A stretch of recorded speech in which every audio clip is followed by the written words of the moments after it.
ಇಂಥ food truck ನೀವು ನೋಡಿರಕ್ ಸಾಧ್ಯನೇ ಇಲ್ಲ. Varieties of non veg combo, egg parotta, flavourful ಆಗಿರೋ ಬಿರಿಯಾನಿ. ಇವ್ರ ಮೆನ್ಯೂ ನೋಡಿದ್ರೆ 2 ನಿಮಿಷ ಕನ್ಫ್ಯೂಸ್ ಆಗ್ಬಿಡ್ಬೇಕು. ಏನ್ ತಗೊಳ್ಳಿ ಏನ್ ಬಿಡ್ಲಿ ಅಂತ ಗೊತ್ತಾಗ್ತಾ ಇಲ್ಲ ಅಂದ್ರೆ ಫಸ್ಟ್ ಈ ವಿಡಿಯೋನ ಪೂರ್ತಿ ನೋಡಿ.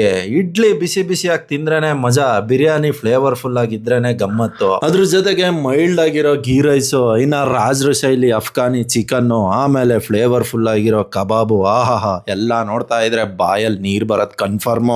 ಆಮೇಲೆ ಇವ್ರ ಪರೋಟಾಗೆ ಸಪ್ರೇಟ್ ಫ್ಯಾನ್ ಬೇಸೆ ಇದೆ ಅಂದ್ರೆ ತಪ್ಪಾಗಲ್ಲ.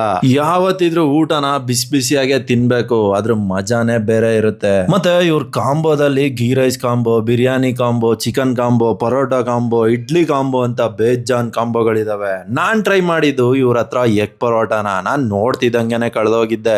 ಬಾಯಿಗಿಟ್ಮೇಲಂತೂ ನೆಕ್ಸ್ಟ್ ಲೆವೆಲ್ ವೈಬ್ ಅನ್ಕೊಳ್ಳಿ. ಒಂದೊಳ್ಳೆ ಸೋಲ್ಫುಲ್ ಬೈಟ್ ಹಾಕೊಂಡಂಗಿರುತ್ತೆ.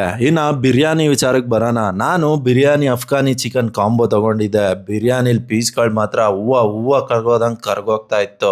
ಅಫ್ಘಾನಿ ಚಿಕನ್ ಅಂತೂ ನೋಡೋದಕ್ಕೇನೆ ಮಜಾ ಆಗ್ತಾ ಇತ್ತು. ಎರಡನ್ನು ಮಿಕ್ಸ್ ಮಾಡ್ಕೊಂಡು ಒಂದೊಳ್ಳೆ ಬೈಟ್ ತಗೊಂಡ್ ಹಾಕೊಂಡೆ ನೋಡಿ ಬಾಯಿಗೆ. ಆಹಾ, ಇದೆಯಲ್ಲ ಸುಖ, ಅಬ್ಬಬ್ಬಬ್ಬ, ಯಾರಿಗ್ ಗೊತ್ತು ಆ ಗಮ್ಮತ್ತು, ತಿಂದವನ್ಗೆ ಗೊತ್ತು ಆ ಮತ್ತು. ನೋಡ್ತಿರೋ ನಿಮ್ ಬಾಯಲ್ಲಿ ನೀರ್ ಬಂತು. ಸಂಜೆ 6 ಗಂಟೆ ಮೇಲೆ ವಿಜಯನಗರ ವಾಟರ್ ಟ್ಯಾಂಕ್ ಹತ್ರ ಸಿಗ್ತಾರೆ ಇವರೇ ಚಟ್ನಿ ಅಂಡ್ ಸ್ಟೀಮ್. ಇವ್ರ ಫುಡ್ ಟ್ರಕ್ಕಿಗೆ ಒಂದ್ ವಿಸಿಟ್ ಕೊಟ್ಟು ನನ್ನ ಪೇಜಿಗೆ ಬಂದು ಒಂದ್ ಕಮೆಂಟ್ ಕೊಟ್ಟು ನನ್ನ ಫಾಲೋ ಮಾಡ್ಕೊಂಡೋಗಿ.